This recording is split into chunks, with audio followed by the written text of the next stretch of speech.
Witamy Państwa po przerwie. Kolejna debata poświęcona jest problematyce uznawalności wykształcenia w kontekście wojny w Ukrainie. The war in Uznanie Ukraine. wykształcenia to nie tylko Recognition dokument czy proces is not just about a document or an ale również administrative stworzenie process, but it's możliwości also do about creating an praktycznego opportunity wykorzystania to wcześniej practically zdobytych use previously umiejętności, gained wiedzy i qualifications, kwalifikacji po skills to, and knowledge aby in order kontynuować to wykształcenie continue lub podjąć your pracę w innym education or to kraju. take up a job in a different country. Thank you for the first panel. The next discussion will be under the title Recognition of Education in the Context of the War in Ukraine. Recognition of education is not only a document or an administrative process, it is creating an opportunity to practically use previously received skills, knowledge and qualifications in order to continue education and to find a job in another country.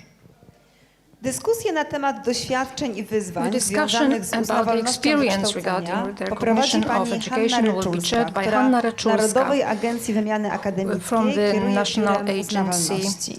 The discussion on for academic experiences recognition. and related challenges will be led by Mrs. Hanna Ryczulska, who heads the Department of the Recognition of the Polish National Agency for Academic Exchange. Zapraszamy również na scenę uczestniczki Would also panelu, like to panią welcome the Monikę participants. Czerepak, Monika zastępcę kierownika Czerepak, działu Deputy Head współpracy of the International międzynarodowej Relations Office Politechniki from the Gdańskiej. Gdansk University of We would like Technology.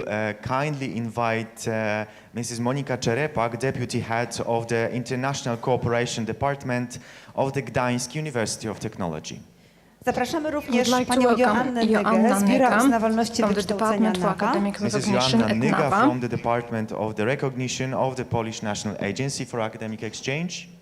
A dzięki nowoczesnym technologiom są z nami new ponadto technologies have allowed połączenie us to online connect pani the Wiktoria following to connect with us. Sergienko, Wiktoria dyrektor Sergienko, Krajowego Director of the Centrum National Informacji i Academic Mobilności Mobility Akademickiej Information Center, Ukraine. ENIC, Ukraine. Online participants are Mrs. Wiktoria Sergienko, Director of the National Information Center for Academic Mobility of Ukraine. Oraz pan Samir And Heko, Samir Heko przedstawiciel Rady Europy. from the Council of And Europe. Mr. Samir Heko, representative of the Council of Europe.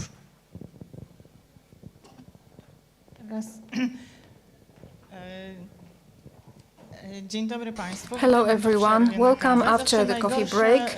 It's always the toughest point for presentation and discussion, the one just before the coffee break or before lunch, or the time just after a coffee break or lunch break. Right. The topic of this presentation, the discussion is recognition of education of students, not just students, people who had to escape country because of the war. And we are going to talk today about these matters and how recognition of education has looked like over the past year. We are going to talk about it from the perspective of universities and the National Recognition Center, and from the perspective of the Ukrainian Recognition Center, and also from the perspective of the Council of Europe, an international organization which addresses recognition of education of refugees and looks at these matters from a European perspective, a wider perspective, and that's where it also specific measures. The first question is addressed to Monika Czerepak.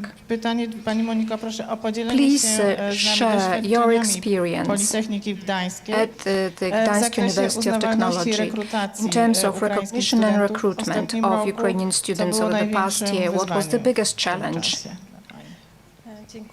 Thank you for this question. During our last recruitment and right after the outbreak of the war in Ukraine, new experience included using provisions, regulations that existed before, but there was no opportunity to use them. So verifying the learning outcomes and confirmation of studies completion at a specific level. These are completely new experiences over the past year in recognition. And we've had to use them in recognition. In terms of confirmation of completing studies at a specific level, it wasn't a difficult case. It considered a future employee of the Gdansk University of Technology. They took part in a competition for an academic teacher before the war, and we were preparing together for a recognition process. The candidate was putting together the required documents, and then the war broke out. He came and didn't have a complete set of documents, but there was no grounds for recognition. There was no diploma, no degree statement, so we considering how to resolve it. In the meantime, the database of graduates of Ukrainian universities was published, and we decided to verify the diploma, the degree, and other documents were complete, and we had the knowledge about the achievements of that person, of our future employee, because of the competition, and the committee was able to approve, and it was a successful case. As for verifying learning outcomes, like most universities, in March last year, we had a very large number of inquiries about the possibility to continue at our university, and we were wondering how we could help the young people who had suddenly come to Poland and what we can propose to them. Firstly, we were considering, or we were offering, studying at our university as an exchange student. We got in touch with universities in Ukraine, and we would sign an agreement quite quickly, but there was a big barrier, because most of the students who were putting this inquiry were not prepared to study abroad and didn't know language, the Polish language or English well enough to start studies. So we launched a preparatory course, an adaptation course, that's what we called it, and the participants took part in a learning outcomes verification process. And there were commissions at each faculty. They were comparing the interviews and achievements so far, and the participants of the course got prepared to learn in Polish. They had mathematics, physics and PE, and we got funding for that period. And 22 people are now students of the Gdansk University of Technology. In terms of recruitment, I don't think it's not strictly speaking related to recognition, because the certificates that we got from candidates in recruitment were not an issue for recognition, but we have a certain pattern of scoring, and we have a certain number of candidates, we set limits, there is a ranking, and there's this competitive procedure, which is very important, especially at very popular courses such as IT. At the beginning, we found out that we wouldn't be able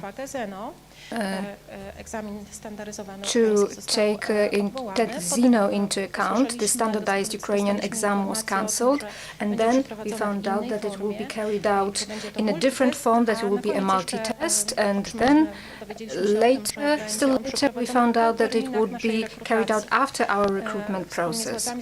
Together with our authorities, we were wondering what would be the best solution in this situation, and we decided that we we would organize a separate recruitment process, special process where young people, high school graduates who applied to our university would be able to just present their graduation certificates, and they would be fully imported, and the conversion rate would be similar to the standard recruitment process in Zino. Bardzo dziękuję Pani Moniko. A jak Thank you to very much, wyglądało z Monica. perspektywy And what did it naszego look like krajowego from the ośrodka perspective of uznawalności our wykształcenia, National który mieści się w Nawach? Recognition Tutaj poproszę Center, koleżankę Nawa? Joannę Nygę o Joanna informację. Nyga, would you be able to share, please? Thank you for this Ja question. bardzo dobrze pamiętam I remember 24 lutego the 24th of 22. February 2022 very well. Pamiętam naszą I rozmowę remember po our dotarciu do conversation pracy, after I w got pierwszych to work, minutach naszego dnia when pracy, in the first stwierdziliśmy, minutes of że our musimy wprowadzić workday we zmiany decided that we had w to naszej procedurze introduce changes to our procedure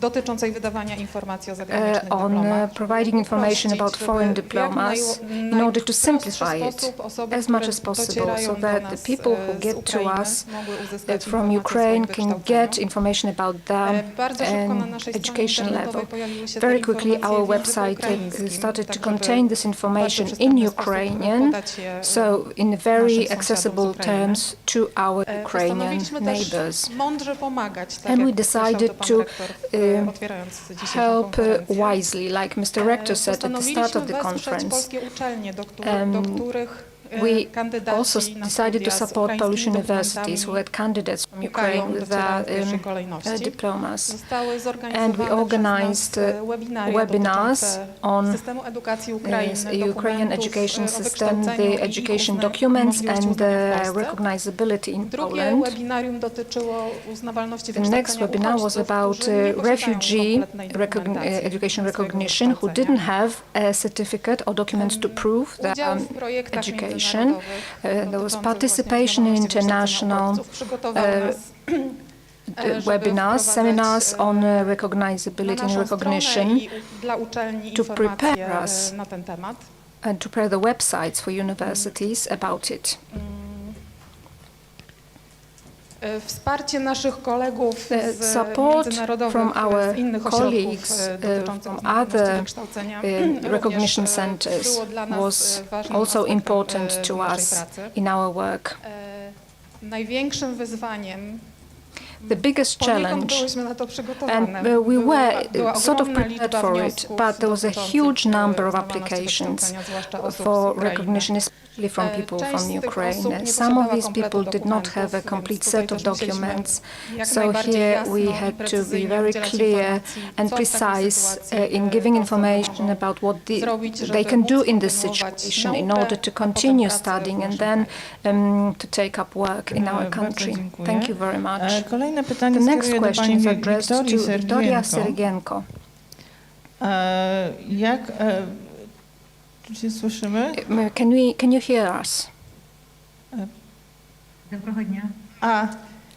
Dzień dobry, Wiktoria. Hello, Victoria. Kolejne pytanie dotyczy The next działania question is about ukraińskiego the ośrodka Ukrainian ENIC, który ENIC Center, pomimo tej which trudnej despite this sytuacji difficult cały czas situation działa is i still cały operating czas udziela and is still wsparcia providing support zarówno both studentom, to zarówno students osobom, które and poszukują z people ukraińskimi dyplomami who have poszukującego pracy za diplomas granicą, from Ukraine who jak look for również work, ośrodkom employment do abroad spraw and uznawalności also na całym recognition świecie, centers worldwide. przekazując bardzo By cenne providing very informacje. valuable Wiktoria, moje information. pytanie Victoria, do my Ciebie jest, question to you jak wyglądała w ostatnim roku wasza recently in praca, the past praca year, ukraińskiego what ośrodka did do spraw your work look uznawalności like at your i z jakimi center? problemami And do what was się problems zwracali studenci, did you encounter? którzy chcą What podjąć problems did naukę the za students granicą, have także w who Polsce, wanted to bądź take też, up studying zagraniczne abroad in uczelnie, Poland czy or też perhaps ośrodki do anything spraw from uznawalności? recognition centers from abroad and other Доброго institutions? дня, шановні Hello. учасники, шановні колеги. Hello, dear Вітання panelists, з dear Києва. participants, dear colleagues. Я свою доповідь хотіла Greetings from розпочати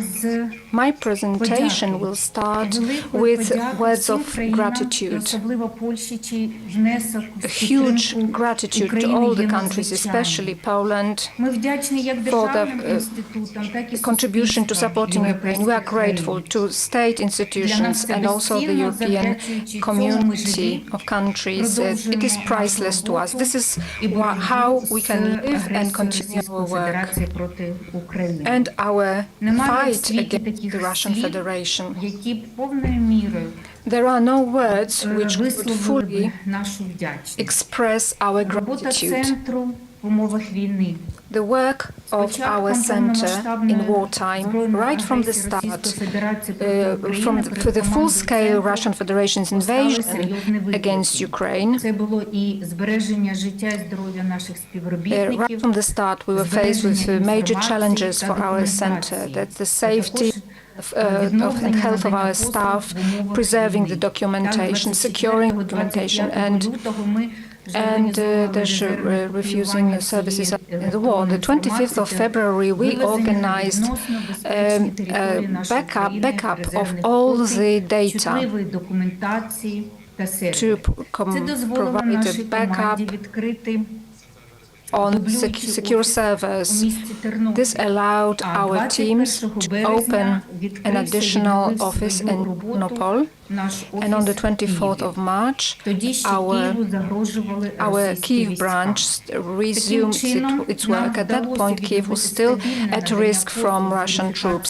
This way, we managed to restore a stable provision of services, of verifying and renewing documents to confirm a level of education at wartime, full scale. We learned how to work without electricity. And during intermittent shelling from Russian troops. Luckily, most of our staff who left for the west of Ukraine or the countries of Western Europe came back to Kyiv and they resumed their work. War caused us to be stronger, more decisive, на колосальну енергію для супротиву агресії та для подальшого розвитку. more thorough. Наш центр продовжує This was a source of huge development for further combat and growth. We are continuing the work of our center. We are continuing the recognition of qualifications and education of people who address us with requests. And we understand that this is a huge burden on the European countries, so we are trying to help out. And about the issues that the owners of qualifications are coming, yes, well, there's confirmation of qualifications of Ukrainians who unexpectedly had to go abroad, and that can cause complication.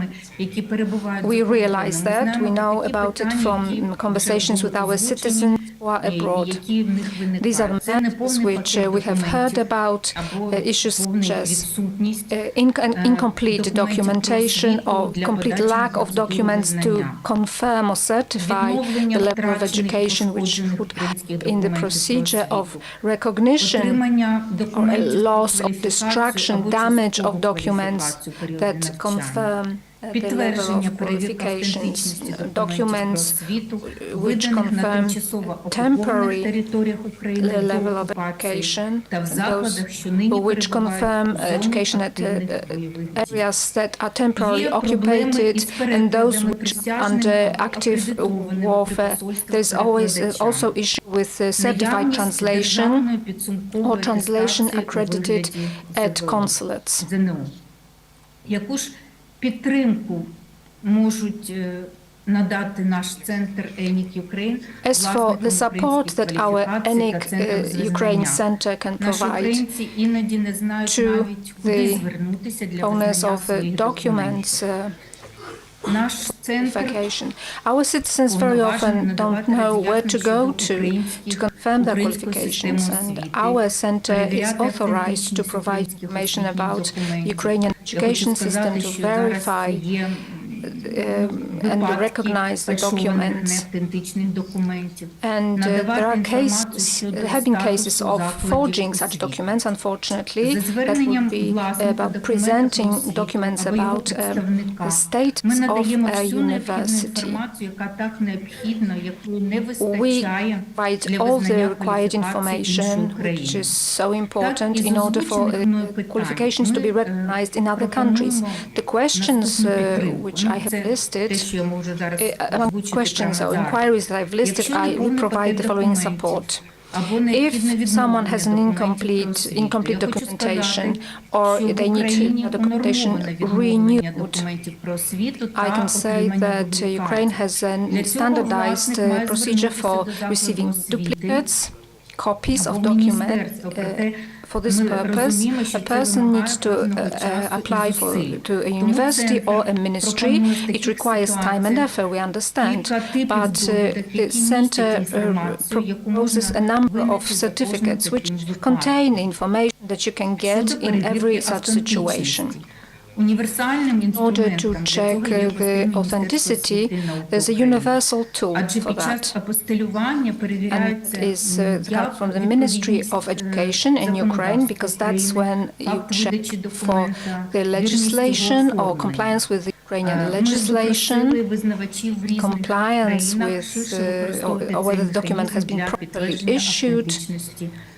We suggested this mechanism to be used by other countries as soon as possible in order to confirm the data from the documents. Issues with translation by certified or accredited translation. Our center has been running translation for many years into English for a number of organizations which provide recognizability in North America. And soon we are going to expand the spectrum of the conditions for translations.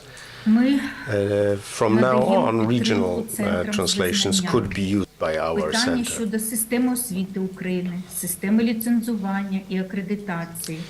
Center for Recognition of Qualifications provides templates of documents that confirm the various types of education by period. They're available from our website. In addition, we are dealing ourselves with the confirmation and recognition of qualifications. There are some unique issues, certain non-standard situations, where people can approach our center to achieve an additional written confirmation of qualifications. We're always open to provide such assistance. Of course, you don't have to be in Ukraine to approach us. It's not obligatory. We can do it remotely. We send documents out to all countries except, of course, Russia and Belarus. I have to say that we invite others to work with us, and we hope that it will help our center to better confirm the qualifications of the citizens of Ukraine. Again, thank you for your support. Thank you for your attention. That is related to the problems that the Ukrainian citizens face. Slava Ukraini. Bardzo dziękujemy. Wiktorio, również bardzo dziękujemy za wszelką pomoc, której udzielacie nas. Zawsze odpowiadacie na nasze pytania bardzo szybko. Whenever we require any chciałam powiedzieć, help że from narzędzie, yourselves, I have to say you always jest to respond rewelacyjna baza very quickly. danych And the wszystkich tool that you developed, absolwentów, you gdzie have an można outstanding sprawdzić database of all graduates. autentyczność We can very każdego quickly dyplomu check wydanego w the Ukrainie. authenticity Jest to bardzo of użyteczne a given diploma. This is a highly Bardzo useful tool. dziękuję.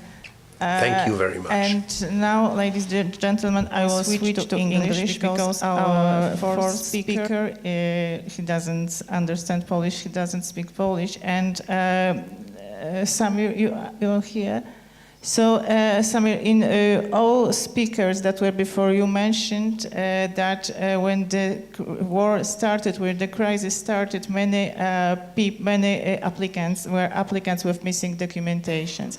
And you, as in a Council of Europe, you have quite long experience, of a few years of experience with dealing with recognition of education, of qualification of people with missing documentations. So could you tell us a few words about the EQPR project, EQPR passport, that is a very useful tool that can be applied in a situation when the applicants don't have the full, complete documentation confirming education, and yes, so please, the floor is yours. Thank you very much, Anna. First of all, I would like to thank the organizers for inviting us and giving us the possibility to present the European Qualifications Passport for Refugees. The idea of the project raised in 2016, following a report on the implementation of the Article 7 of the Lisbon Recognition Convention. As you know, this convention is a Council of Europe and UNESCO convention on the recognition of qualifications giving access to higher education. So this is the main reason why the Council of Europe has been working on this topic of recognition of refugees' qualification. In this report, it was mentioned that 70% of states party of the Lisbon Recognition Convention didn't have any means to implement this Article 7, which states that the refugees or persons in a refugee-like situation shall have the possibility to have their qualifications assessed, even if in the absence of sufficient or full documentations. So we are in this project we are focusing on cases where refugees cannot fully document their educational background. So in 2017, 4 countries, mainly Greece, Italy, UK and Norway, decided to jointly work with us on the European Qualifications Passport for refugees and aiming at different principles such as fairness, portability, utility and shared European responsibility. So the first of all, we needed first of all to develop and to test the methodology that can fairly assess qualifications that cannot be fully documented in order to help again members countries party of the Lisbon Recognition Convention and to help implement this Article 7. Assessing qualifications alone is not enough. We need to present the result of the assessment in a standard format that can be easily understood by its final users, and it has to be this standard format can help us to be a portable document in the case when a refugee moves from one country to another. But even issuing the EQPR, the European Qualifications Passport for refugees, is not enough and is not the ultimate goal. The goal is not to give another document to refugees. The EQPR needs to be helpful to refugees or asylum seekers to continue their studies or to find a job relevant to their qualifications. Regarding the accession of EQPR holders in universities, we have more than 80 EQPR holders that were able to enroll in universities across Europe. And one of the points that has been mentioned this morning in the previous panel by Professor Mazurek is the importance of the international cooperation. And this principle was really one of the value of the Council of Europe that we are promoting, is that it is not up to the first receiving country to tackle alone the recognition of qualifications of all refugees present in the country, but this responsibility shall be shared by all European countries. We think that this goal is pretty much achieved since 2017, as from the 4 countries present in the beginning of the project in 2017, we are really glad that 22 countries have now joined the European Qualifications Passport for refugees, and Poland, of course, is part of the project, and we are really thankful for our Polish colleagues that joined last year. And that we all share our experiences in the project, and we all work together to reply not only to the crises that have raised since 2017, with the COVID-19 crisis, pandemic crisis with Afghan refugees, and of course, and unfortunately, the recent crisis with displaced persons from Ukraine.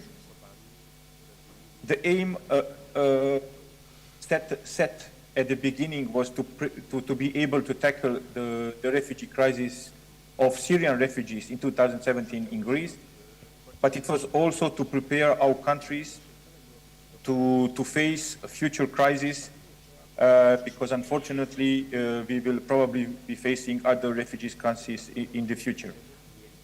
So in the last year, and in order to reply to the crisis with refugees from Ukraine, with the EQPR project, we have established a task force on Ukrainian qualifications. With one of the objectives was to note the developments and analyze the effects of the war in Ukraine on its educational sector. The working group consisted of experienced colleagues from national recognition centers of France, Greece, Italy, Netherlands, the US, and of course from colleagues of Ukraine. Within the project, we organized special trainings in March and in September 2022 on Ukrainian qualifications. And it was not organized only for credential evaluators that are part of the European Qualifications Passport for Refugees pool, but those trainings were open also to all other credential evaluators from national recognition centers and also to admission officers of universities across Europe. Finally, since the beginning of the war, more than 100 Ukrainians have now been awarded with the EQPR following the assessment of their qualifications, and one of the use why refugees from Ukraine are getting to the EQPR was to be able to use their qualifications in the labor sector, and mainly in Italy, because in Italy there was a decree done by Italian authorities that mentioned that in the field of health, in the health-related qualifications, people displaced from Ukraine can work, and under the temporary protection, can work in their field of competence if they have the European Qualifications Passport for Refugees. So those were the main points about the EQPR, about the history, and how we work with Ukraine. Thank you, Samir.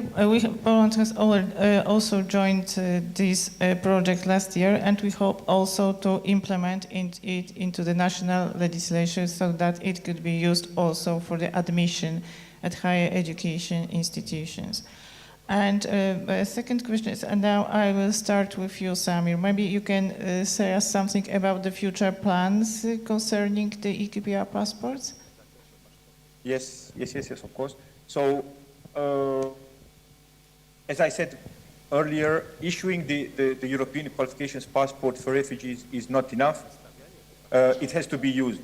It has to be used by its final users, which are mainly universities, but also employers. So we really need to work with partner countries in order to create, I would say, an ecosystem around the recognition of qualifications held by refugees, and by, for example, working on the legislation, of course, depending on in each country, and if necessary, of course, in order to make the European Qualifications Passport for Refugees to help universities, employers use this document in each respective country. We need to raise, again, awareness on the benefits of the EQPR, which are not only for refugees, they are also for host societies, because our societies can benefit from the skills, from qualifications and the knowledge of refugees present in the country, but also for home countries, because refugees, when they go back to their home country, they can apply, they will keep their knowledge, their competencies, they will learn probably new ones, so they can help the home country to rebuild faster. And of course, we all need to promote the EQPR across the not only in the countries where the project is being present, like we are doing it today in Poland, but also we are working on the promotion of the EQPR in other countries that are still not part of the project. Thank you very much, Samir. This is a very interesting contribution. Teraz wracając Coming back do języka to the polskiego. Polish language, Kolejne pytanie my do pani next Moniki question is Czerepak. to Monika Czerepak. Co w tej trudnej In sytuacji, this co dla difficult państwa było situation, szczególnie what was pomocne? especially A jakie jeszcze helpful for wyzwania you, przewidują, and what pozostają other w przyszłości? challenges Czy coś do you takiego expect to jakie face wyzwania in the czy problemy, future? jak pani przewiduje, się pojawią? Czy też już może widać, że się pojawią? Can you see anything coming up in the future? Bardzo dużą pomocą, wsparciem. It was a great help and support, but what Nava did, Przybliżenie, zebranie informacji, gathering rozwiązań, które information zostały zaproponowane about solutions przez that have władze already been edukacyjne suggested by the Ukrainy. educational I właśnie, authorities in Ukraine. zastosowane And rozwiązanie, the implemented solution, the aforementioned database for all Ukrainian university graduates, it's a tremendous tool that allowed us to very quickly and easily verify secondary and university education of our candidates. It was a kind of intervention activity by the Ukrainian authorities, but it's good to look at it as a good example, as a good practice. People in the evaluation of documents would find it very helpful to have such tools as are available in other countries, and those available in Poland, if available in Poland, would help our graduates who sometimes have an opportunity for international career, and the foreign university approaches our university to confirm qualifications. So I have to add that we were also very impressed by the speed and efficiency of the Ukrainian educational authorities, how quickly they switched to online mode. For us it was of course very helpful, because we were able in our recruitment processes to use paperwork proving secondary education. This was especially important for high school graduates who suddenly found themselves in Poland.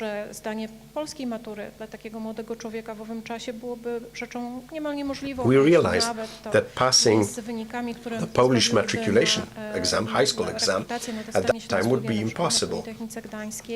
Getting to passing entrance exams for instance, Gdansk University of Technology would be very difficult.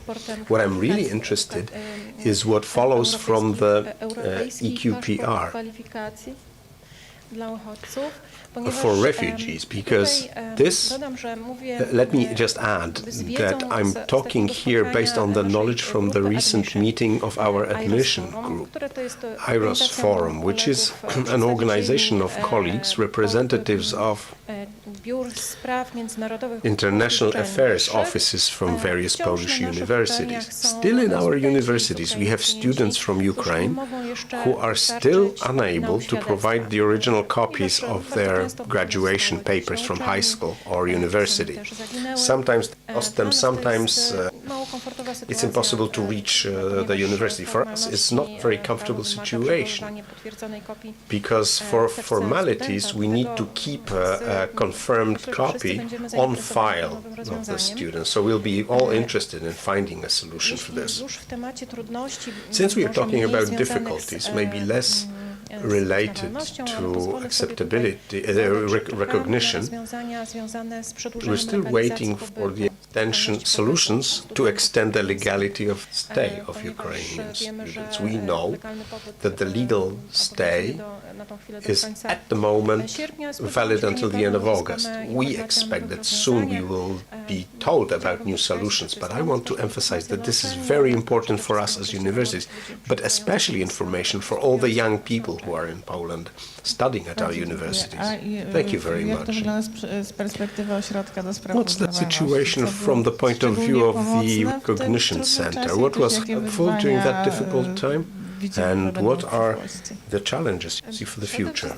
First and foremost, what was helpful doświadczenie was the obycie z experience dokumentami and ukraińskimi. the experience of handling Ukrainian documents. These are the most commonly seen documents, applications for recognition of Ukrainian documents, Ukrainian education are the majority of all of everything that NAWA processes. It used to be 30%, now it's over 55%. Of the things that we receive by mail or telephone, it's over 80%. Those are great help from colleagues from other NAWA offices, thanks to whom, very quickly, we were able to provide information in the Ukrainian language on our website. Despite having quite a bit of experience with Ukrainian documents, we did have difficult cases, unusual cases, and a great support, as I said earlier, was provided by colleagues from the Ukrainian ENIC Center and the database, again, that was mentioned before. Great support is being provided by the opinions of universities that we receive from universities. And the patience of universities, because there is such a large number of applications, sometimes have to wait a little bit for NAWA to respond. Another item that provides us with great support is the EQPR project, which, as you said, we joined in May this year. In September there was a conference and the first session testing the project in Poland. That's not the end of our activities, because we are going to participate first as observers in the checking talks, but also later we are going to participate as persons checking the knowledge. Now, challenges for the future. The number of queries is on the rise, queries regarding Ukrainian documentations. This is going to be definitely the biggest challenge in order to handle the growing number of applications. Thank you, Victoria. Victoria practically almost answered my second question. The one about how the center could provide assistance, for instance, to provide assistance to recognition centers or to persons who want to have their qualification or education recognized. But Victoria, would you like to add something to it?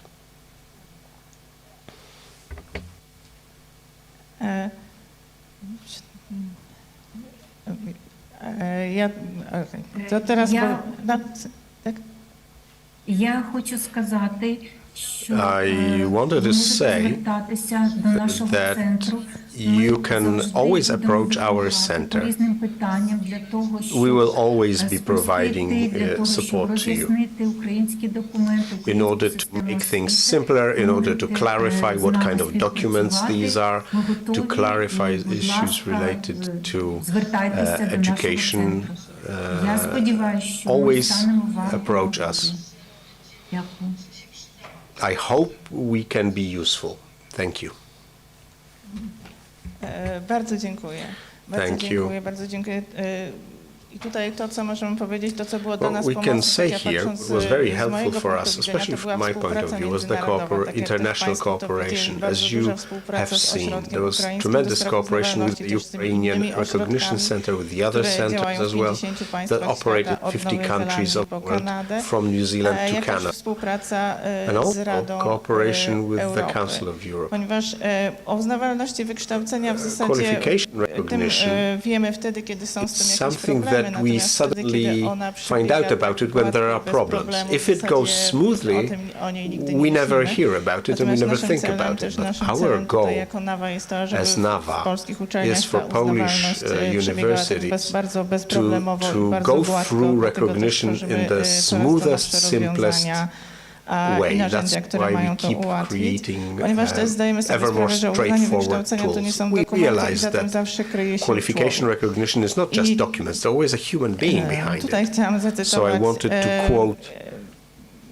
jedną z One of the panelistek panelists zeszłorocznych, from last naukowczynię z year, Ukrainy, która a powiedziała, researcher że from Ukraine, w tej trudnej who said that in this sytuacji difficult wojny situation, ważne war jest nie tylko situation, to, it's important żeby not only przetrwać to fizycznie, ale physically też to, żeby survive, móc but also to wykorzystywać be swoje able to use your kwalifikacje w celu qualifications kontynuacji in studiów, order czy też to continue kontynuacji university kariery or zawodowej. continue I właśnie professional career. uznawalność jest to, So też, co recognition ma is nam, what łatwe can uznanie also wykształcenia ma zapewnić możliwość ich wykorzystania tych kwalifikacji. will make it easier for you Bardzo to use dziękuję their Państwu za qualifications. uwagę. Thank you for your attention. Dziękuję.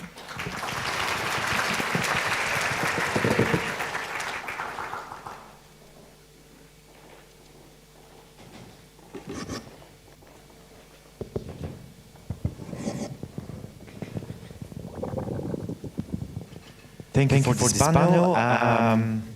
Now let us invite you to the second discussion with representatives of government agencies responsible for education and academic mobility in Finland, Czech Republic, Slovakia and Austria. The panel is entitled Institutional and Government Support for Ukrainian Refugees and will be led by Mrs. Irina Ferenc, Director of the Association for Academic Cooperation, which is an international think tank in the field of international cooperation in higher education. Jest nam miło zaprosić Państwa na kolejną debatę. Będzie to panel z udziałem przedstawicieli rządowych agencji odpowiedzialnych za edukację i mobilność akademicką w Finlandii, Czechach, na Słowacji i w Austrii. Panel nosi tytuł Instytucjonalne i rządowe wsparcie dla ukraińskich uchodźców. A rozmowę poprowadzi pani Irina Ferenc, dyrektor Stowarzyszenia Współpracy Akademickiej, międzynarodowego think tanku w obszarze współpracy międzynarodowej w szkolnictwie wyższym. With us is as well Mrs. Maija Airas from the Finnish National Agency for Education. Do panelu zapraszamy również panią Maję Airas z Fińskiej Narodowej Agencji do Spraw Edukacji. Moreover, Mrs. Aneta Sergeant, Director of Studies in the Czech Republic, representative of the Czech National Agency for International Education. Panią Anetę Sergeant, dyrektor studiów w Czechach, przedstawicielkę Czeskiej Narodowej Agencji Edukacji Międzynarodowej. Mr. Gerard Wolz, Director of International Cooperation in Higher Education, Austrian Agency for Education and Internationalization. Pana Gerarda Wolza, dyrektora do spraw współpracy międzynarodowej w szkolnictwie wyższym z Austriackiej Agencji Edukacji i Internacjonalizacji. And Mrs. Karla Zimanowa, Deputy Director of the Slovak Academic Information Agency. A także panią Karlę Zimanową, zastępcę dyrektora Słowackiej Akademickiej Agencji Informacyjnej. Thank you very much, dear NAVA colleagues, for the kind introduction of our four panelists here, but also of our panel. It allows us actually to dive straight into the topic of our exchange, and as the title of the session says it, our role is primarily to provide you with a very quick tour de force from the four countries represented here in the panel about support measures and initiatives by agencies and higher education institutions in the four countries, and with that to provide a comparison, a mirror maybe to reflect on developments we've been hearing since this morning in the Polish higher education context. So with that, fellow panelists, allow me to raise the first question and invitation to you to share with us a bit more details from your respective countries about the support that has been provided and is being provided by the agencies that you represent, but also by higher education institutions in your systems, to students from Ukraine, but perhaps also to higher education institutions from Ukraine. And let us also know in that context what the uptake has been so far of these related initiatives, and maybe also a few comments on whether developments in your countries are similar to what we've been hearing has been the experience of Polish colleagues here in the room in higher education institutions. So Maja, I'll maybe turn to you, yes, with the first input from Finland. Okay, thank you, Irina. Good afternoon, everybody. First of all, let me thank NAVA for inviting us all to join this panel and share our views on the topic which is discussed today, and feeling really honored by this opportunity. Maybe I would like to start by saying that from the Finnish perspective, it was perfectly clear for us right from the start that higher education needs to be part of the response to Russian aggression to Ukraine. That's something we at national level need to take a look at. And then basically in cooperation with our Ministry for Education and Culture and higher education institutions, universities, we agreed on an activity plan with designated measures, then to, first of all, to support Ukrainian refugee students in Finland, but also then to provide some sort of support also for researchers. And we at EduFi, we've been both preparing for this activity plan, but also then implementing the designated measures. Having been listening to colleagues from Poland describing and explaining about their approach, I think we very much have been planning and implementing similar kind of measures. So there is basically nothing new to add on the discussion we've already been hearing today, this morning. Maybe the major difference is on the scale of the activities. I understand Poland is on the front line thinking about the refugee situation, and Finland, we are a remote, not easily accessible country, neighboring also Russia, which is in this case not something that makes us attractive in the eyes of Ukrainian refugees. So basically the scale of activity, number of refugees, totally different in the Finnish context. But just if I briefly outline sort of the measures which have been introduced so far. So of course our higher education institutions, they have opened up their course offer. So basically for free, Ukrainian refugee students in Finland can continue studying those courses either online or on site at our universities, and that has been compensated by our Ministry not for Foreign Affairs, but Ministry for Education and Culture financially. And then many Ukrainian refugee students have been also offered Erasmus Plus scholarships for studies under this sort of exchange student status. Many of our institutions, higher education institutions, have also opened up their own scholarship programs for Ukrainian students. And then I would say majority, if not all, of our universities have also decided to waive tuition fees for those Ukrainian students who want to continue or follow degree programs. But unfortunately, the number of students on degree programs in Finland is at least currently still very, very small. In addition to these support measures for individual students at the bachelor and master level, we've also opened up a scholarship program for PhD students at EduFi. So we've been welcoming those Ukrainian PhD students who want to continue their research in a peaceful, safe environment to come to Finland and continue research. And that has been one thing. And also then the Academy of Finland has had a similar approach for later stage researchers. So those measures have been introduced as sort of for individuals. In addition to that, I guess our ministry has been also funding certain designated information and counseling services for Ukrainian refugees, for students, also for their families to understand what is on offer in Finland and how to find proper education programs, and then also some funding for our universities to develop new education offer specifically for Ukrainian students has been there for yeah. And do I still have minutes, or should I stop in here? Yeah.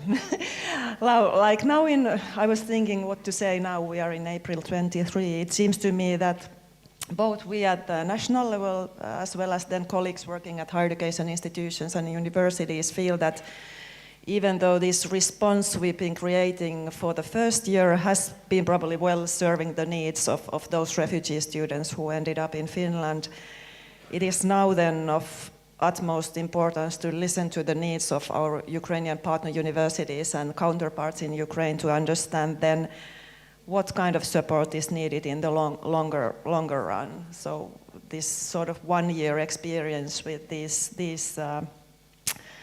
measures, I think we are happy with that, but it's probably not something we will be satisfied with then the years to come, would it be then that the war is continuing? And at EduFib, we have now recently opened up for the first time a call for proposals for our universities and the Ukrainian partner universities for bilateral institutional cooperation, through which we then try to fund joint projects that would strengthen the capacity of Ukrainian universities to provide and develop education offer at their end. And it was most interesting to listen to the panel before the last one on exploring what might be needed from the Ukrainian perspective when it comes to strengthening higher education offer. And I was paying attention to the proposal of funding maybe online summer schools, and that's certainly something I guess we could be then also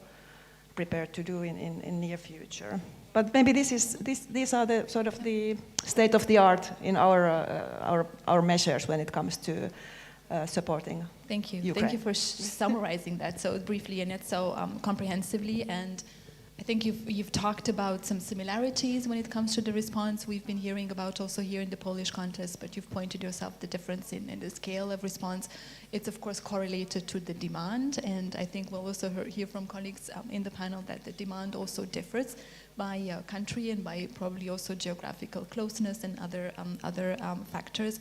Interesting, I think you've pointed out, Maya, about the cooperation between different actors also, or the offer of different actors in the national context, responding to different parts of those that need support, and other big questions that concern us now also at the European level on this element of capacity building, also post-crisis, but also the adaptation of funding measures, maybe beyond these individual crises to bigger developments. Turning to my right now to Aneta from an update from Czechia and the Czech higher education context. Thank you. I was listening to you, Maya, and we've done pretty much similar things as you, which is nice to hear.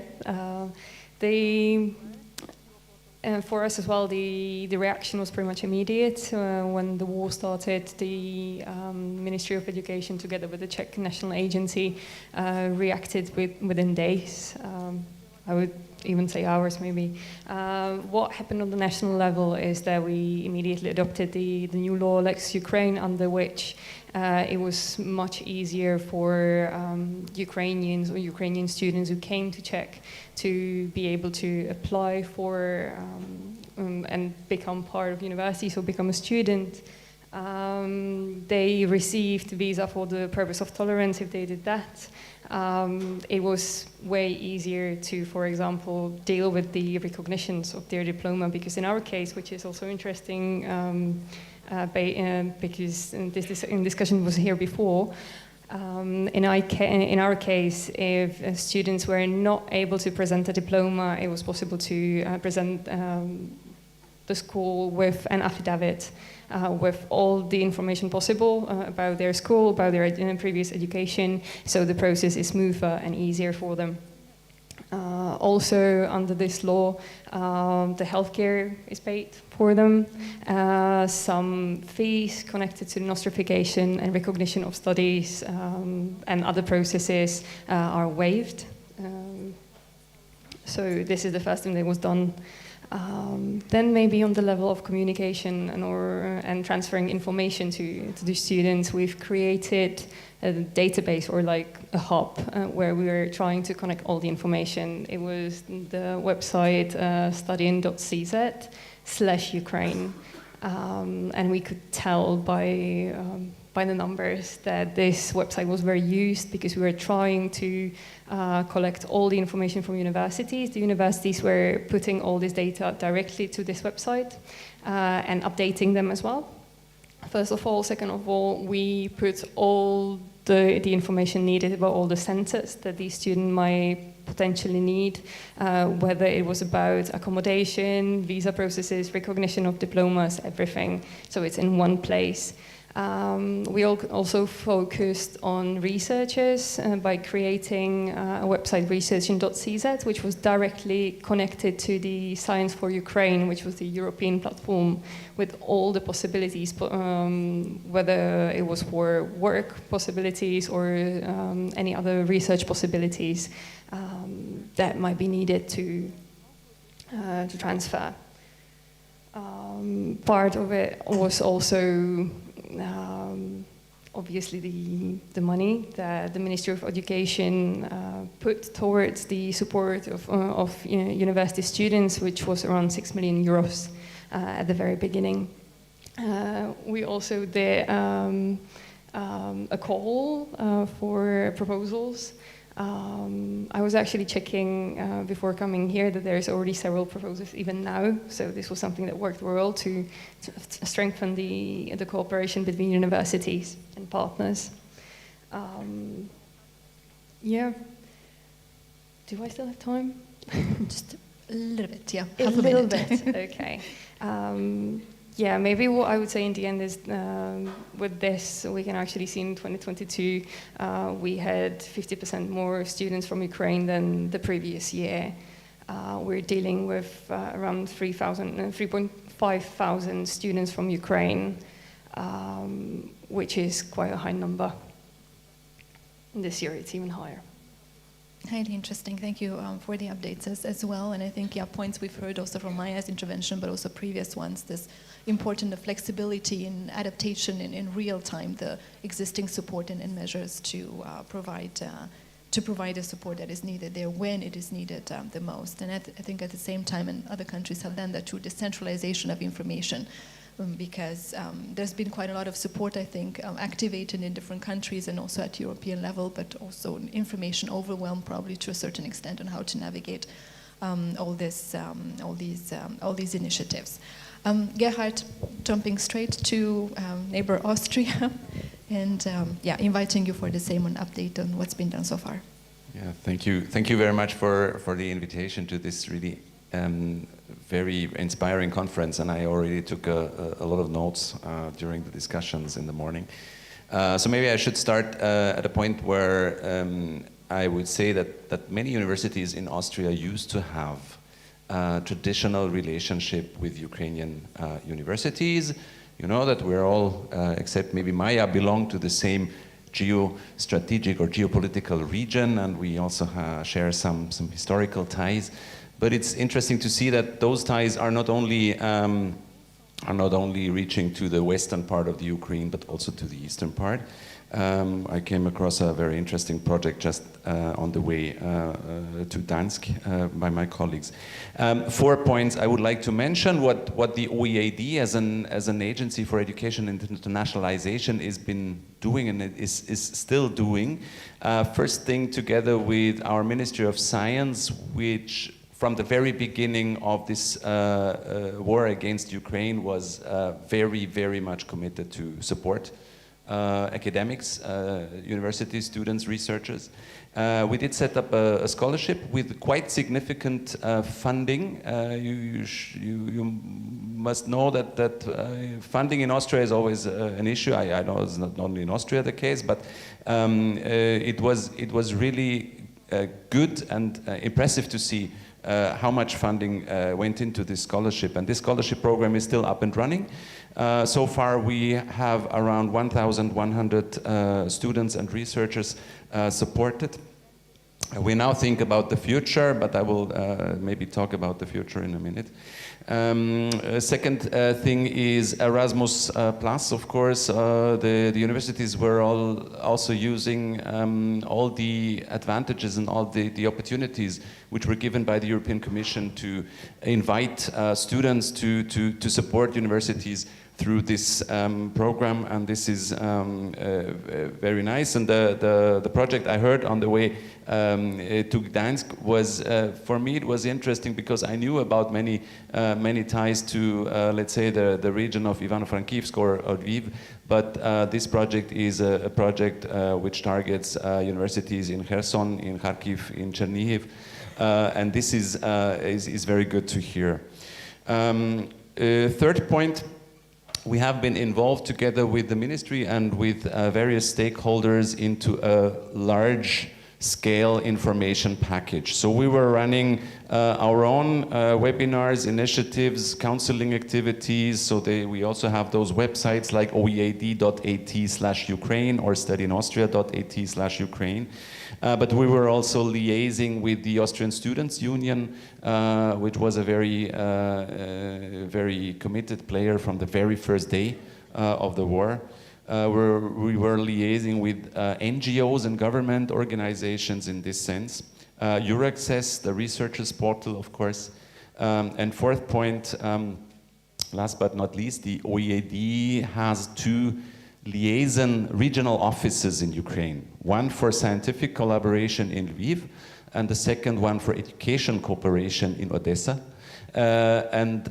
Both of these offices try to work as much as possible and as committed as possible. For instance, the office in Lviv, which is also attached to the Austrian embassy in Kiev, was trying to pursue and to maintain the academic ties, and together with the colleagues together with the colleagues in Vienna, the Odessa office tried to, for instance, offer joint initiatives on trainings for university teachers who were teaching in teacher training for mental health.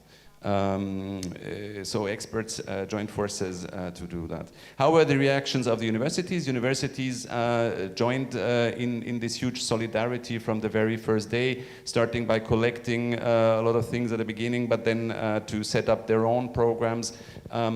Study fees were waived by law. And there were many more initiatives, but I think my time is up, and I leave it here, and we might talk about the challenges in the second round and the future, the possible future. Thank you. Thank you, Gerhard, and thank you for mentioning, especially what you brought up now towards the end, the role of your in-country offices. It's very interesting and important as well, I think, for complementarity's sake, on the role that they could also play in providing in-country support, because I think primarily today we've touched upon this issue of how do we support the refugees, students or scholars in our own countries, but there's some room to play there as well. And you've mentioned the student dimension as well, which I thought was quite important, and the collaboration with the student unions. I think this has been central in many countries, collaboration also with the Erasmus Student Network and the local sections. And I think generally we've seen not only a big mobilization of our sector, but specifically also different kinds of student organizations and providing this support. And with that, Carla, I turn to you for completing the round. First questions, and then update from Slovakia in this case. Thank you very much. First of all, I would like to thank you for having me here, and it's a big honor for me to be part of this company. Just one sentence about SAIA. SAIA, as we keep saying, is a smaller sister of NAWA, but a bit older one. Although we are a non-governmental agency, but actively cooperating with state authorities, of course. I would maybe structure the support to refugees from Ukraine to different levels. First of all, there was a governmental support which provided the legal changes necessary for the smooth integration of refugees in Slovakia, considering, for instance, their legal stay. There was set up a special status, temporary refuge, residence permit, which allowed all students to enter or to stay legally, to study, to start working, but also other refugees as well, but also to access the healthcare directly, and also to be part of the social aid, let's say.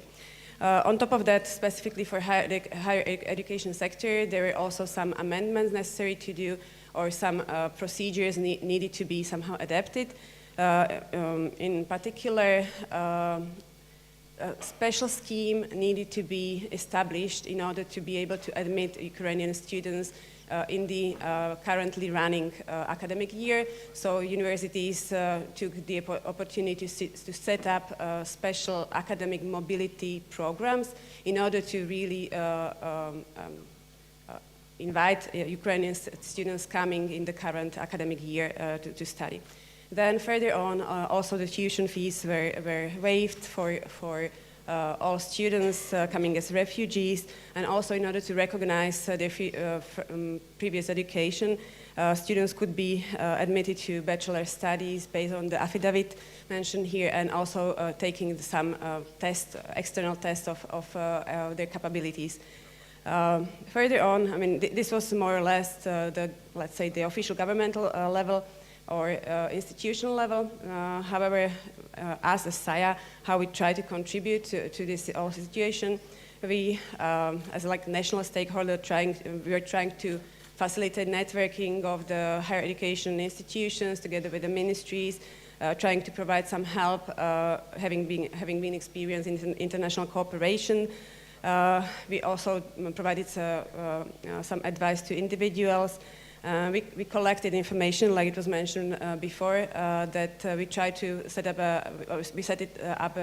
websites devoted to information to Ukrainians, where we collected information from different universities or directed the information to a specific website of the universities. And we were also part of the EUREX's initiative ERA for Ukraine. So specifically for researchers, we collected information on that web page. And as for financial support, basically, we as SAIA are running a national scholarship program, so we continued providing scholarship via this scheme to Ukrainian students, researchers, and PhD students. In the last year, there were around 90 of those supported. And as for the specific measures that were created for Ukrainians, it was organized via higher education institutions. It was a scheme launched by the Ministry of Education, where if they have some students enrolled in the program of academic mobility, that means that those registered already in the system somehow, they could receive a contribution from the Ministry of Education to provide support to different kind of activities. And there was a launch another specific scheme via the Slovak Recovery and Resilience Plan aimed at researchers from R1 state, which means PhD students, to very leading researchers. In the last year, there were more than 100 researchers supported by this scheme. I don't know if I still have... That's it, yeah. Okay. So in order to prepare or get ready for this panel, I launched a mini survey across our universities to find out how the situation has changed from the very urgent matters last year, and how it has evolved gradually, and what kind of services or practices they were providing to Ukrainian refugees.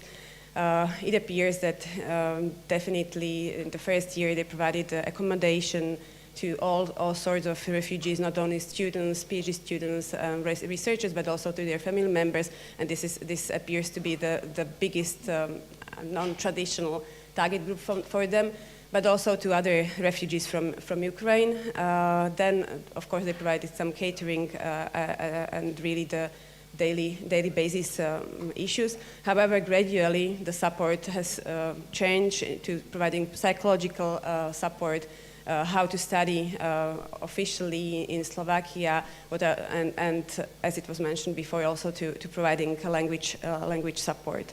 However, they were providing really the broad portfolio of practices, and I'm really glad that they were very helpful from the very beginning, and they really put their personal and human efforts to facilitate this process. And it also appears that the cooperation of many stakeholders, not just top management, which is very crucial in the system, but also to all levels of the university, but also cooperation with municipalities, the self-governing regions, ministries, crisis committees of the state, etc., is very essential in this process. Thank you, Carla. So very diversified supporters as well, and very active period, and for SAIA as well, despite the smaller size of the organization, as you pointed out. And very interesting to also hear how the support evolved over time now, also from your survey.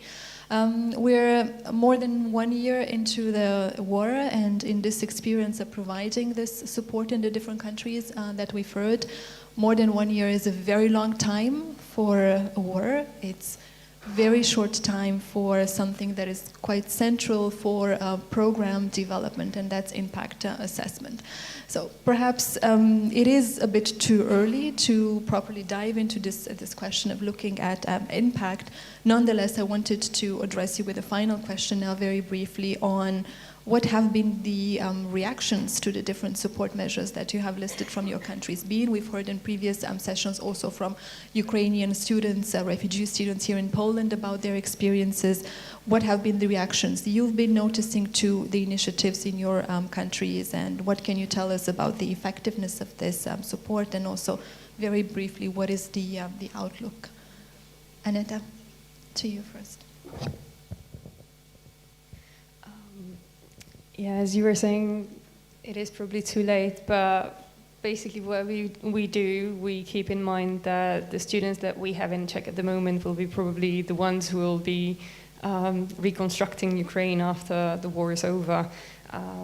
So this is why we're trying to make the process for them as easy as possible, with agreeing with universities in Ukraine on recognition of their education in Czech in the future. However, to your question, we do see very positive feedback from universities as well as the ministry. It was even the European Commission and the European Parliament who appreciated the flexibility, as you were saying, of the approach. Also, we see the positive feedback from students only on the numbers themselves, because we can see that the number of students is still growing. There is more students interested in Czech higher education system and institutions. We have set up courses for help the students better integrate of Czech, which is also something that's been widely used. So that is, for me, the picture of like the good feedback, that this is something that works, and this is something that basically fulfills what it's been made for, and that's the support of the student. Thank you. Very, very interesting. Carla, are the reactions in the Slovak higher education context similar or different to what we've just heard from Aneta?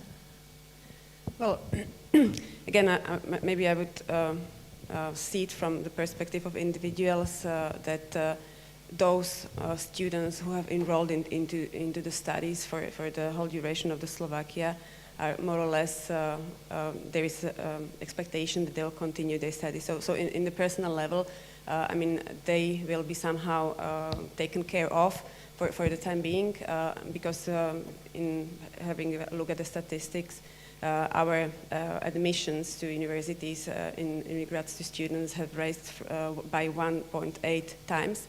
So from 5,000 to 10,000 when compared to Czech Republic, for instance. So in this respect, I mean, there is this individual level, okay, that they will be taken care of. And also in regards to the researchers supported, they can be up to 3 years in Slovakia doing their research. However, then there is the institutional and administrative level. Then we can always learn from our hiccups, because on the way when we were dealing with crisis situations, there is always lessons to be learned and improve the processes for the next period. And when I asked the universities in the ministry what would be their suggestions for future cooperation with Ukraine, how to help them, the response was definitely to establish some kind of mutual or joint study programs by different possible schemes, but also to carefully listen to what their needs are, so we can better or jointly cooperate towards the same goals. Thank you. Very important indeed, this distinction between individual and institutional level impact and the outlook. Maya, to you for some thoughts on this topic too. Yes, thank you, Irina. Believing this war will end soon with Ukraine winning, I think we still need to take a more careful look at the sort of the longer term concerns that the students from Ukraine are facing, and we've been exchanging regularly with our universities on the reactions and experiences, and very lately I guess there are three major concerns that we see. First of all, we would need to better facilitate the graduation of Ukrainian students from their home universities. Currently it seems that they are both studying in Finnish universities and then at the same time trying to get their degree studies done in Ukraine. And would there be something for us to do in order to help with the transferability of those credits taken in Finland to be recognized as part of the Ukrainian degree? That is one thing which is from the student point of view some sort of a concern. Then we see also stronger reactions and concerns on the economical side of things. For the first year, universities have been able to provide students with scholarships, but that's not going to last forever. So many students would like to get employed, and then of course this getting graduated, getting employed is something you start thinking more and more. And then lastly, point which I would like to make in here, which has already been touched upon by various speakers today, is the concern on the mental health and study ability of the Ukrainian students as they are facing this tremendous stress. Many of them are following study program both in Finland and in Ukraine and are under lots of pressure, and how we could then support them in this very difficult situation and make sure that the future is as bright as possible from their point of view. So I think these are the latest and most important discussions on the reaction side of the Finnish in the Finnish context. Thank you. Thank you for sharing those, and it is indeed interesting to listen to, on the one hand, the effectiveness of the measures. Yes, it's there, but there are new issues that arise, especially as the war is getting longer and longer than we had imagined it and wished it, obviously, to be. Gerhard, turning to you for some final words now on the same question on the reactions, effectiveness of measures, but also outlook from an Austrian lens. Being the last one is a nice thing because I can subscribe to most of the things, or almost everything which has been said just now, and make a check already on my notes.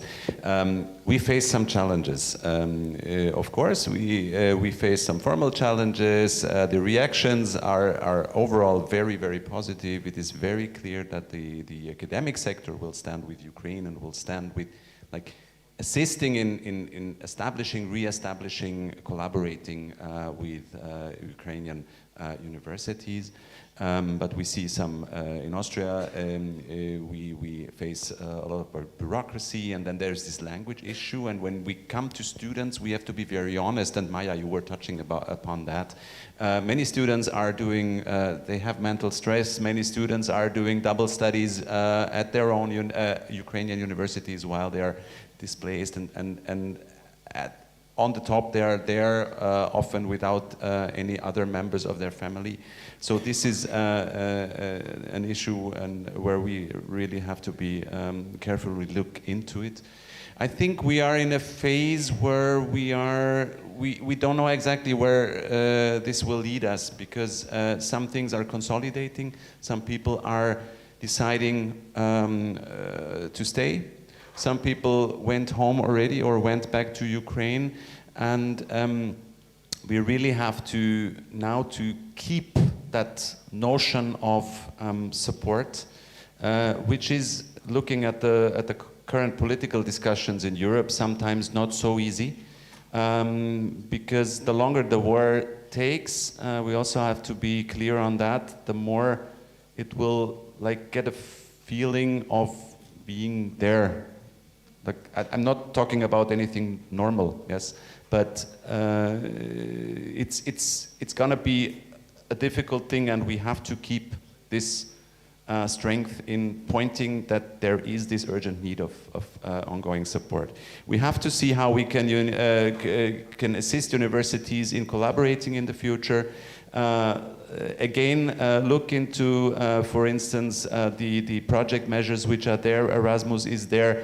The European Commission has just extended the opportunities to collaborate under Erasmus with Ukrainian universities. There is also a colleague working at the National Erasmus Plus office in Kiev, Svetlana Shitikova, who will support that. And we will also have to see how, on the human side, can benefit from those who will stay with us and can take part in rebuilding the Ukrainian academic landscape. So let's stay positive and let's stay strong. Thank you, Gerhard. So this is definitely much more work to be done. While we have already many accomplishments, I think, as a sector and at the European level in enacting this support. We could continue, I think, amongst ourselves discussing this topic, but unfortunately our time is up for the panel. And reflecting just very briefly on what we've heard from you and the different support measures in the different countries, I think it's a reconfirmation again that cooperation is extremely important, obviously in times of peace, but even more so in times of crisis and in times of conflict. And many of you have highlighted also this element of institutional collaboration and institutional cooperation with the Ukrainian higher education institutions and the vision post-conflict. I would add, I think, that this element of cooperation between national agencies and different kinds of bodies in providing the support has been quite instrumental too. And I think it has enabled agencies in general and governments to respond more quickly than they perhaps had in the past in other crisis situations, and also learn from each other and think in real time about this essential question of program design, type of support, and so on, although there's still work to do and value to continue to exchange as we will. Thank you very much for your attention and for staying through with us despite the delay in the program, and back to our NAVA colleagues. Thank you.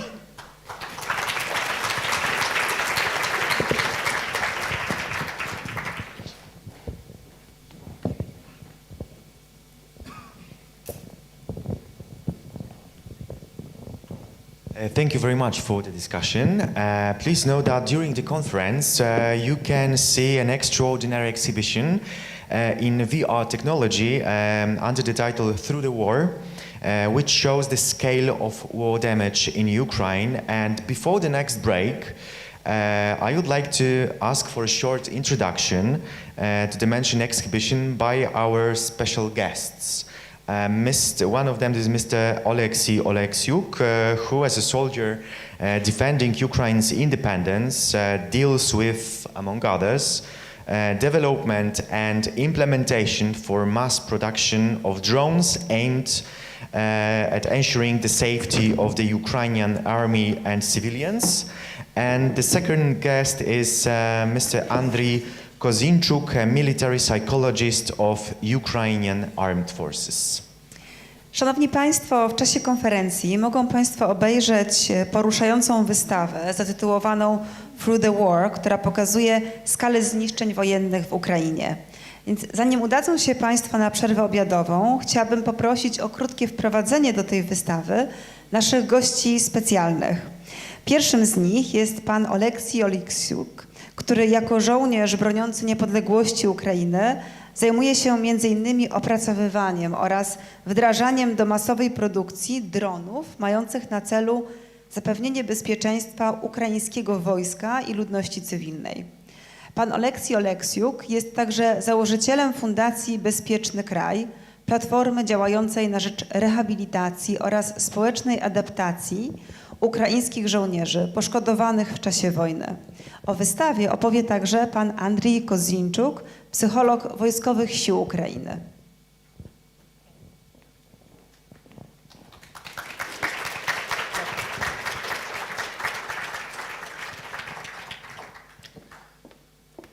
Мене звати Олексюк Олексій.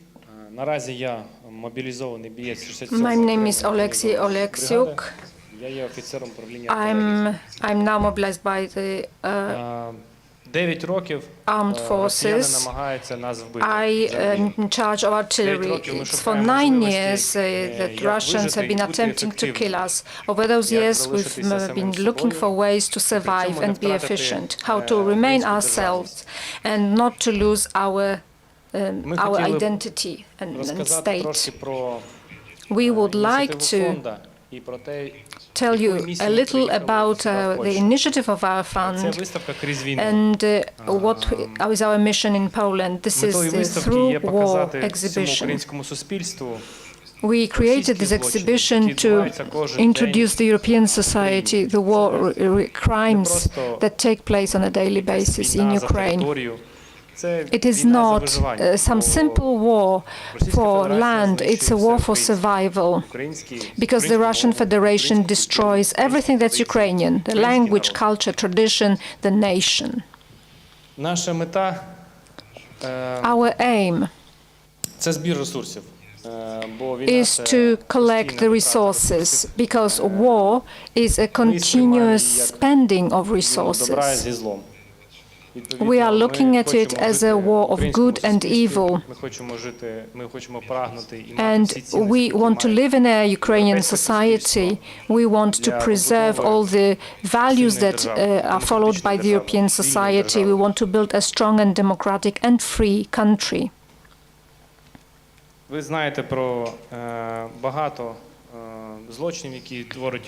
You have heard about the huge number of crimes committed by Russia in Ukraine. We would like to show it to you on an emotional level. Just several minutes. Downstairs, we have our stand where there is a virtual reality presentation. You are all welcome to see it. Our aim is not to scare or frighten anyone. Our aim is to inform the community at large about what happens when an invader comes into a democratic state and attempts to impose their own rules. Together with a team of engineers on the 67th base of mechanized brigade, we developed a beetle concept which will allow us to win in the war, because our aim is only victory. One such drone can save the life of a soldier, because you don't have to send a soldier to a place with landmines where there is continuous artillery shelling. We send a single drone, a combat drone. Our system, which we have designed, is efficient in operating in this contemporary war against Russia. And we would like to involve the support of people who are aware, societies who are aware, our friends, in order to more effectively fight for the right to life, the right to free mobility, communication and development and growth. Next to unmanned aerial vehicles, called Beetle, we also support the activities of our other troops. And I personally believe that every soldier has the right to social adaptation after the war is over. I have my colleague Andriy with me, who can say a few words about it. Hello, my name is Andriy Kozinchuk. I am a military psychologist. I came here together with Oleksiy from eastern Ukraine, from the war zone. After staying here in Poland, we go back there to the war. War is not just about weapons, but also mental health. We've been at war since 2014 with Oleksiy. We remember the first moments that were very hard, very difficult moments. Now we are implementing everything in order for our next return to the war zone, in order for our return from the war zone to the society and to our homes, for it to be easier, because you have to take care not just of the troops but also civilians. The psychological adaptation program is also about children, families, because all this is connected. You can't treat them separately, the mental health of one person and another. You have to treat it collectively in a complex perspective. We know that people don't go to a psychologist. It's not popular. But what does it look like in your country? You do visit your psychologist, right? Well, no, I doubt it. But it's not about going to see your shrink. It's about taking care of your mental health. And we want to create a platform, a safe space where a person can go, perhaps not to a psychologist or psychiatrist, but maybe a war veteran who will listen to them without using any beverages. So dry conversation. Yes, we can talk, but we hardly know how to listen. We want to create such a space on a wide scale. And this is our idea, to provide drones in order to preserve lives, the lives of Ukrainian soldiers, and also as safe spaces for mental health. And you can visit our stand at the exhibition, you can see our device and support us. Thank you very much.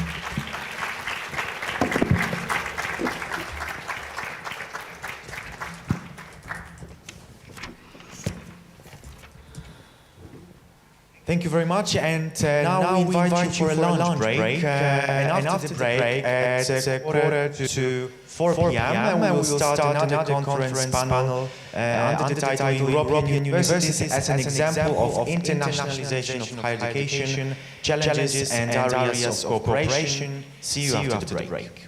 Bardzo dziękujemy i już teraz zapraszamy Państwa na przerwę obiadową, która potrwa do godziny 15:45 i wówczas rozpoczniemy kolejny panel konferencji w gronie międzynarodowym, który zatytułowany jest Uniwersytety Europejskie jako przykład umiędzynarodowienia szkolnictwa wyższego, wyzwania i obszary współpracy. Do zobaczenia po przerwie.